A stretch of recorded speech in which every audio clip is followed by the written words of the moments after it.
Today's starter of shrimp with spicy peanut sauce has a zippy personality that holds its own in any meal. Stuffed bell peppers are suggested as an addition for a wonderful light meal along with Oriental ribbon salad. Top it all off with a delicious traditional English dessert of summer pudding. It's a combination of flavors that will be a hit with family and guests.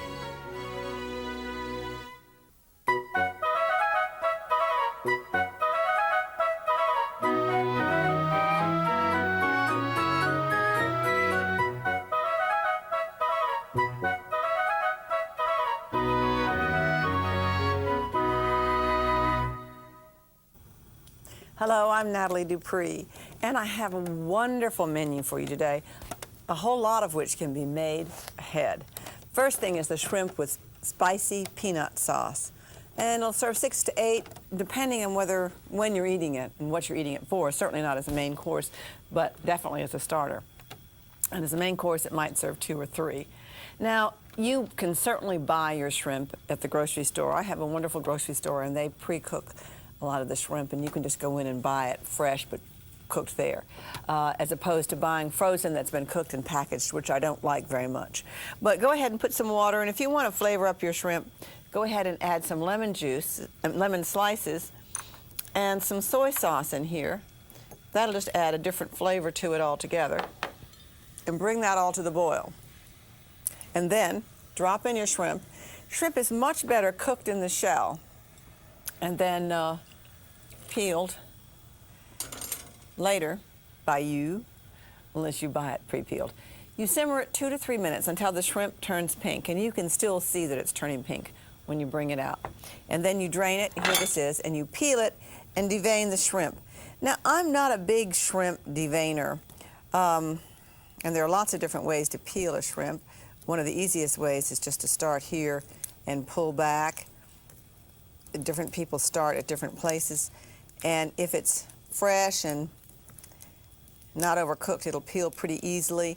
I find when the tail hits the head of the shrimp that it's a little overcooked. But go ahead and peel it, and then look at it and see if it needs to be veined. Now, these shrimp really look earky and have to be deveined. If they don't look bad, you don't have to, but one of the ways that I devein it is with a toothpick. And certainly got that there. And you can go right in, and you can devein it before you cook it or after and peel it right out. There are also lots of wonderful gadgets for deveining it, so do that. Now, chill it until you're ready to serve them, up to 3 days, but of course you know you have to keep them cold. Now, in a blender or a food processor, or really a whisk if you had them, you combine 2 tablespoons of chopped fresh ginger, which is here, and I always chop my ginger ahead of time, a whole bunch at the time, and you can keep it packed in vinegar, or sherry vinegar is nice, or sherry, or something like that if you'd like. 2 chopped garlic cloves, that also I have chopped ahead of time and kept in the refrigerator. Why bother stopping and chopping every single day? 1/3 of a cup of red wine vinegar, 1/3 of a cup of creamy peanut butter, which is already in here, 2 teaspoons of hot red pepper flakes, and 1/2 cup of soy sauce. You just mix that all together. Not very difficult, all stuff that you probably have on hand in the house. Obviously, we're doing all these, the red pepper flakes got me. We're doing all of these Oriental type sauces with things like soy sauce, and then we're adding hot peppers to avoid getting quite as much fat in our diets as we used to, and to add more flavor. So let's go ahead and process until it's well blended. You chill it up to 2 days, and then this sauce is also good with grilled poultry. It has a real affection for pork or even rice. Now, to serve it, you can arrange the shrimp on a platter with a bowl of the sauce on the side, or even in the center if you have a large platter as opposed to a bowl, and serve it with toothpicks. And then your guests just go ahead, pick it, and they get to eat it. I'm afraid if I do, it'll drip on my chin, so I don't know what I'll do with that. Prop it up there. Okay, the Oriental ribbon salad, which serves 6. You know, when you serve people things to be eaten on a toothpick, you always want to make sure that they're the size that can fit nicely into their mouths without dribbling over their chins. I remember once a friend of mine was served some stuffed mushrooms. She went to this hotsy-totsy party at the State Department. They have this beautiful place on the top floor for visiting dignitaries, and her husband had won an important award. And this was his big day, you know. Every once in a while you get a big day that might last you the rest of your life. So there they went to this fabulous party at the top of the State Department, and just as I think it was the President came over and the Secretary of State came over to meet her husband, one of them, I think it was he had a big stuffed mushroom, and he didn't know what to do with it because he couldn't shake hands with the mushroom in his hand, so he stuffed it into his mouth, and then of course over came these important personages and couldn't chew. So you want to be sure that you are loving to your guests, and that if you're going to serve them finger food and not going to serve them knives and forks to cut things with, that they're things that are really edible. Now, over here what I have for you is a lovely zucchini and other ribbon salad. It's called an Oriental ribbon salad. You know, that's politically correct these days.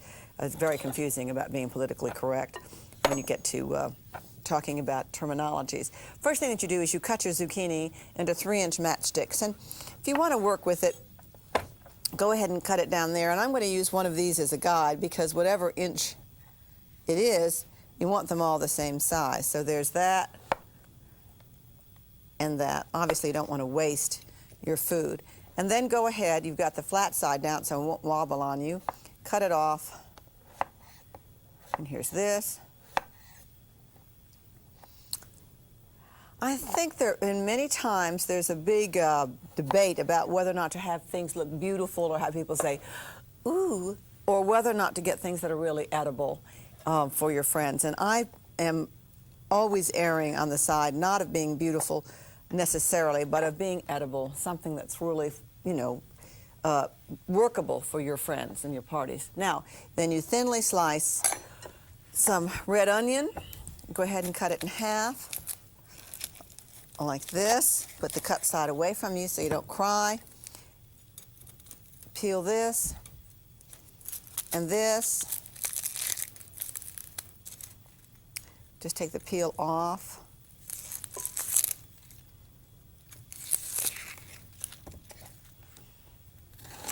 And then I want to show you how this looks. To slice it, you would just slice like this to get a particularly pretty curve. Now, then you slice your red bell pepper, same thing. If you don't have any, you can leave it out, obviously, but it won't be quite as pretty. But do this when the red bell peppers are cheap, which they are a few times a year, particularly in the fall. Red bell peppers just being green peppers that turn red on the vine. And this one's all curled up, so it's going to be hard to slice, therefore all the better to show you with. Go ahead and cut those pieces off for right now. You can go back and do those. And just flatten this out. Doesn't matter that you flatten it out. And get rid of this little piece there. You don't want any of that white. You don't want any of those seeds. They always fight me when I get on camera, but at home when you've got a little water, you can rinse them right off. And do the same thing. You can save those trimmings for something else if you'd like. You just want this to be a particularly attractive salad as long as you've got your investment of your time and energies in there. Now you can slice all of these things ahead of time. And for instance, this can be chopped and used for another dish, maybe for a nice bread, you know, just add it to your bread dough. And then you've got green onion here, or scallion. This is really a scallion. I say green onion when I mean scallion. It's my only flaw. And go ahead and slice that as well. And let me see. Let's go ahead. What else I've got here? I've got my carrots, peeled carrots, and cut them into ribbons with a vegetable peeler.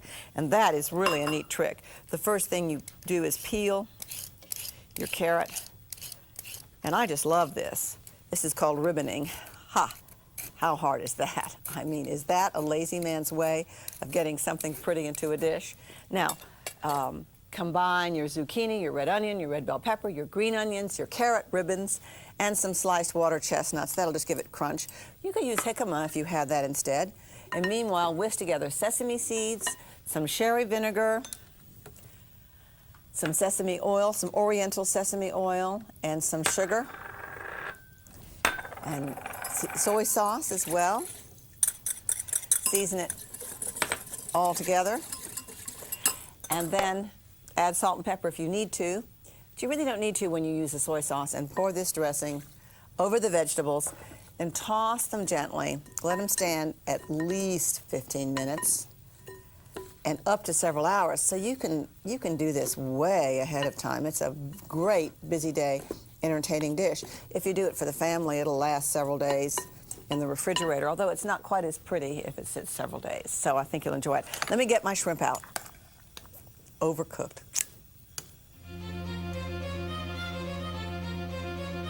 Nathalie will return after a word from her guest.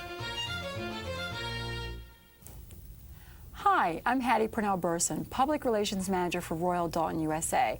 I'm here today to help you make your pattern selection. How do you select your china? When you walk into a store and you see the 400 or 500 patterns on the wall, the first question you have is, where do you begin? 3 things to keep in mind when you're selecting your china: shape, color, and design. If you remember those 3 points, it can eliminate at least 300 of the 400 patterns you'll have to take a look at on the wall. When I'm talking about shape, I'm talking about your serving pieces. That's what makes the character of your pattern. If you look at heather, Floridor green, and old country roses in the teapots, you'll see 3 very distinctive shapes. If you look at the contrast in the shape of the gravy boats, you'll also pick it up there. As well as the perfect place to look when you're in the store is the cup shape, because that will give you some indication of what your serving pieces will look like. If the serving pieces aren't available to look at, ask to see a brochure.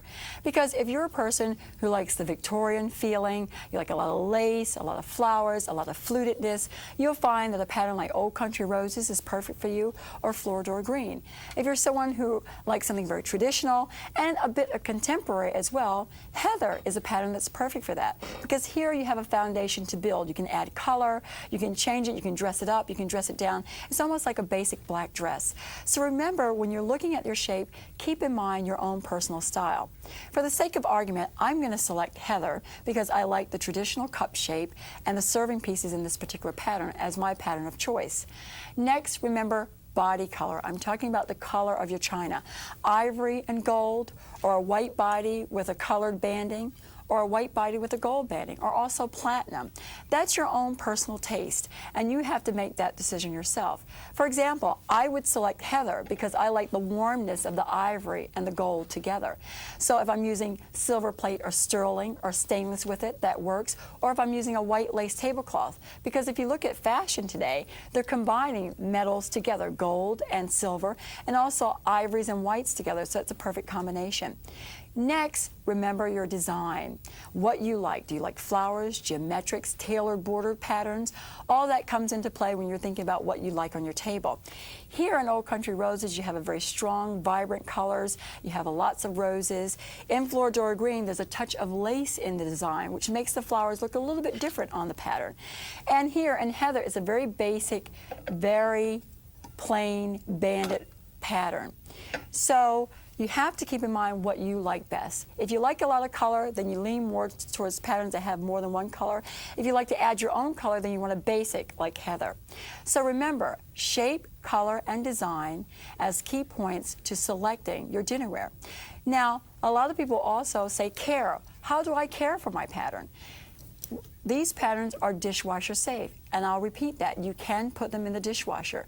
Now, what most people will ask, well, what about the platinum banding, or what about the gold banding in the dishwasher? Will it come off? Absolutely not. These are made to go in the dishwasher safe. We just recommend that you use a mild detergent or a reputable detergent, not a store brand, and nothing with lemon, because that may be a little abrasive on the trim of the pattern. But that makes it very convenient and very easy for you to use. And that's another point. Once you selected your pattern and you have it home, the best thing to keep in mind is don't store it away. Bring it out and use it for even the smallest occasion. You can make the smallest occasion a special occasion when you use your china. And you don't always have to use all of your 12 5-piece place settings. You can just use your dinner plates. So it's a wonderful purchase to have. And remember, when you're selecting, keep in mind shape, color, and design as your key points for selecting your dinnerware.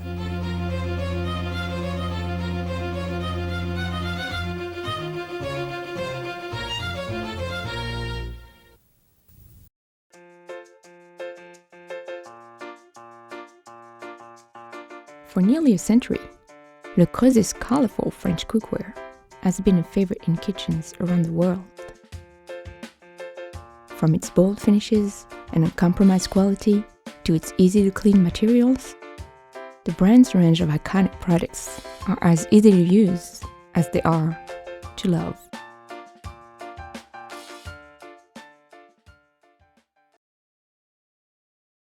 When things are in season, such as bell peppers and red bell peppers particularly, you might want to use them as much as possible because they're inexpensive, or else you've grown them, and sort of when your garden starts producing, it produces everything at once. So it doesn't hurt to have the same thing in the same meal. But in this case, we've got one cooked, which is what we're going to show you right now, and one uncooked bell pepper, and that way it's a whole difference in feel. Both are colorful, but if you want to, you can cut out one or the other of these dishes. First thing that you want to do is to heat your butter and oil until they're really singing, until you can hear them talking. You know, you can't hear oil when it heats up until it just starts to smoke, but butter actually sizzles and makes a little sound and sings. So I'm going to go ahead and do this and add some curry powder. I'm cooking the rice, some chopped onion, and I wish it had turned on sooner. I had it on and it was starting to brown. I didn't want to do that, but it'll start talking in a second. And those are some finely chopped onions and some chopped garlic and some long grain rice. Now this is one of the few times when I would tell you that you shouldn't chop onions and use them for both dishes, because in that other dish you wanted the pretty red sliced onions to add the color to the dish, where in this case these are just chopped onions. But you could chop these onions several days in advance and have them in the refrigerator until you needed them. Now cook these onions and spices together about 2 minutes. It's already starting to smell wonderful. And then add some hot chicken stock and bring the whole thing to the boil. And then you add your rice, but you cover this whole thing and bring this to boil and simmer it about 20 minutes with your rice. And then you stir in raisins. I'm going to show you all this over here. Voila, that's the way it looks after about 20 minutes. Raisins, chopped scallion greens, some chopped parsley, which is here, some oregano, preferably fresh, chopped, and some salt and pepper. So here are the raisins that are going in there. This is really, really nice. Let me bring it over here. Oh, I've got some over there for you. Isn't that pretty? You know, that's good just by itself. And if you didn't want to put this into peppers because you didn't have enough, or because they weren't in season and they were expensive for the other one, then you can refrigerate this, you know, several days, and it'll freeze up to 3 months, so you don't have to have it in the peppers. You could even put it in mushrooms or onions. If you hollowed out an onion, you could put it in an onion and cook it. Okay, now go ahead, and I'm going to cut these a different way. This is my oregano, this is my parsley, and I'll just show you how to chop that. That's some thyme. And the thyme, that stem's gotten woody, just pull that off. Here's the parsley. If you only have fresh parsley and you don't have any dried herbs, then you can go ahead and use your parsley to freshen up your other herbs. If you use dried herbs, you would just add them to your parsley and chop it all together. So I'm going to go ahead now and chop it all together so you can see it. That oregano looked like it has had better days. And then I'll show you this different thing that you do with your peppers. You just walk your knife right over the parsley until it falls to the bottom. And in school, they always said if you could tell what parsley was, it wasn't chopped finely enough. They always said, chop it to dust, to dust. So let's go ahead here. Cut your peppers, and you can use red and green. They're here looking very nice. Go ahead and get rid of these seeds. And that pepper is kind of a little bit over the hill. You can see that it's a little unattractive in there, but I think I would still go ahead and use it. But you remove your seeds and your membranes. You can do that with your knife, like, and then pop them into boiling salted water for about 2 minutes. Bring them back up to the boil. That's called blanching them. Or just throw them in the microwave until they're nearly tender. You're just trying to pre-cook them, because then they're going to go back in the oven. And then divide your rice among your pepper halves, and you can see the difference in the resilience of the pepper halves, one cooked versus one not cooked. Like little puppets, they'll talk to you. Okay, place them in a shallow roasting pan once they're filled. Here's our mixture. This is really a very nice dish, and you may make this several days in advance too, and just to this point and refrigerate it. Then pour in enough chicken stock. So when you're ready for them, you just pour in enough chicken stock to come about halfway up the peppers. Cover them with foil and bake them at 350 degrees for 25 minutes. That's gonna flash, just pretend you saw it covered. And then you remove the foil and you bake it another 10 minutes. And then just before serving, you sprinkle it with some more chopped herbs, chopped parsley. And there it is. It's so pretty, it's so nice, it's so refreshing. And you had your little shrimp first. Now, I overcooked that shrimp. I think you saw me overcook it. If I had to decide what to do, I might just chop up that shrimp and add it to this rice mixture, saving part of the rice mixture to cover it so that the shrimp wouldn't be exposed even more. But I would just chop the rice mixture, save some aside like I have this, put it in the rest of the rice mixture, fill these 3/4 full with the shrimp rice, and then top it with the rest of this rice. And that would save that shrimp so that your friends wouldn't be eating tough shrimp. Of course, then you'd have to think of another starter. Life is not perfect. That's why it's hard to cook something like shrimp. It's easy to cook shrimp if you have nothing else to do but watch it when it's cooking. What's difficult is finding the time to just focus. Now, summer pudding, this is a real favorite of mine. I first tasted it when I was in England, going to the Cordon Bleu, and it's so easy to make, but it's always a hit.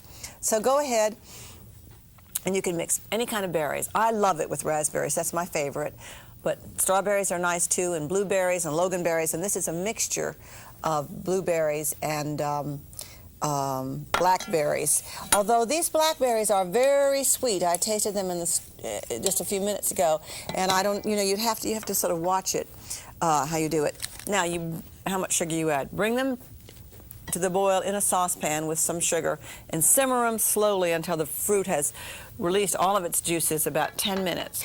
You want about 3 cups of juice and fruit, and then set it aside to cool. Meanwhile, butter a souffle dish. This is a 1.5 quart souffle dish. It might be a little big, but it's hard to know always. And take some store-bought bread and remove the crusts and just line the dish very carefully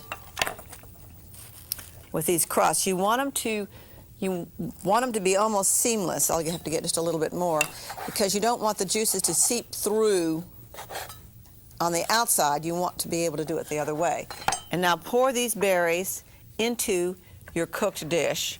I'm going to just ladle them into the lined dish. Just pour these in, these cooked berries, and they'll fill it only 3/4 of the way full. Then you top it with original bread on the top, covering them completely. Put some plastic wrap on the top, I'll show you this, and then place a slightly smaller dish directly on the plastic wrap and put a 2 to 3 pound weight on top of the plate. You can refrigerate that overnight or up to 3 days, depending on your fruit. Of course, if you think it's going to get moldy, you don't want to leave it that long. Now you serve it. To serve it, you remove the weight in the plate. Let me show you this one, because I think I want to tell you something else about that. Remove the weight, the plate, run a knife quickly around the edge of the pudding. So good. And invert your plate, pudding plate, like this, and turn it over, give it a little whack, and then top it with your additional berries. Now, there we go. And this dish was just a little large. You can certainly fluff it up with some whipping cream if you want to. If it was white in spots, you would just pour additional berry juice over it. So, because you want it completely stained with the juice. Let's center that a little bit more too. There it is. It's pretty indestructible. Now, just to show you one more thing, because they didn't understand it in the kitchen, so I said to save that so you could learn from it. You want to be careful if you're short of juice to trim this crust. Once you've weighted it down slightly, it will go a little bit more. But what you don't want to do is to waste that nice juice, unless, of course, you want to have a cook's treat. Today's starter of shrimp with spicy peanut sauce has a zippy personality that holds its own in any meal. Stuffed bell peppers are suggested as an addition for a wonderful light meal along with Oriental ribbon salad. Top it all off with a delicious traditional English dessert of summer pudding. It's a combination of flavors that will be a hit with family and guests.